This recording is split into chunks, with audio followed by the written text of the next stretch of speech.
through those conversations, I became aware of what it means to be Black in the US, because the context of growing up as a Black woman in a majority Black country is very different from the context of growing up as or becoming a member of a Black group in the US, but now not as a majority group member, but as a minority underrepresented group member.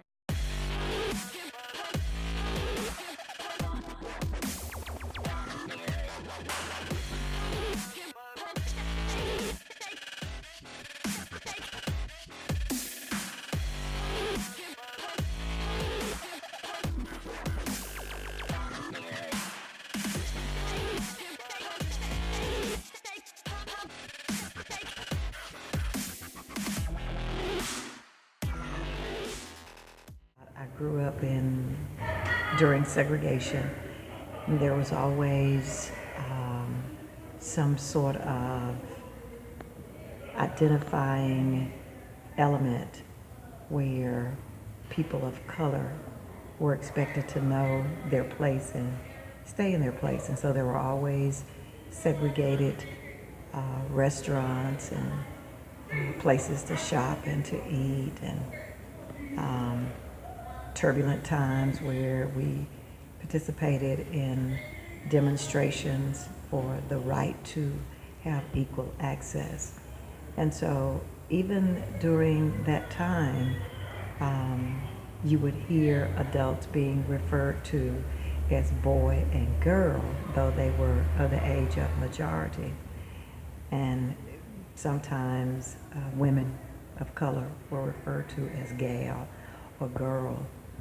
So that has never set well with me when I hear people, Anglos particularly, referring to African American females as girl or gal. I am one who brings attention to that to make sure that it's understood. I am not a girl, I am not a gal, and I consider that an offensive term.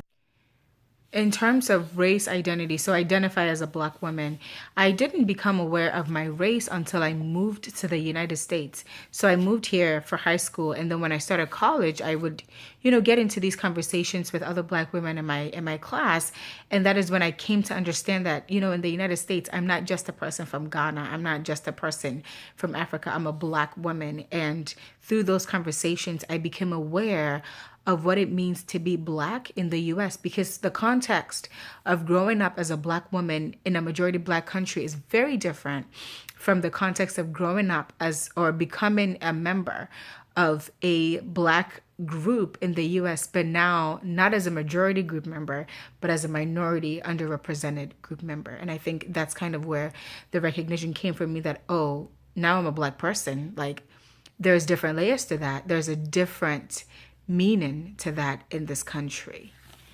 I was born and raised in Nigeria, so I rarely ever had to think about my Blackness. But when I moved to the US for school, there were certain situations and comments, that got me thinking, oh, I guess this is what it means to be a Black person in the US.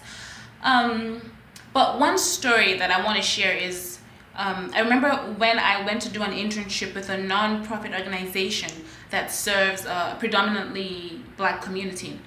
And they had volunteers come in one time to, do nice things for the community. And when they thought that I was, somebody who lived in the neighborhood and, one of the people they had come to serve, the way they talked to me, it was nice, it was friendly, but I could sense a bit of like, oh, pity, we're here to serve you.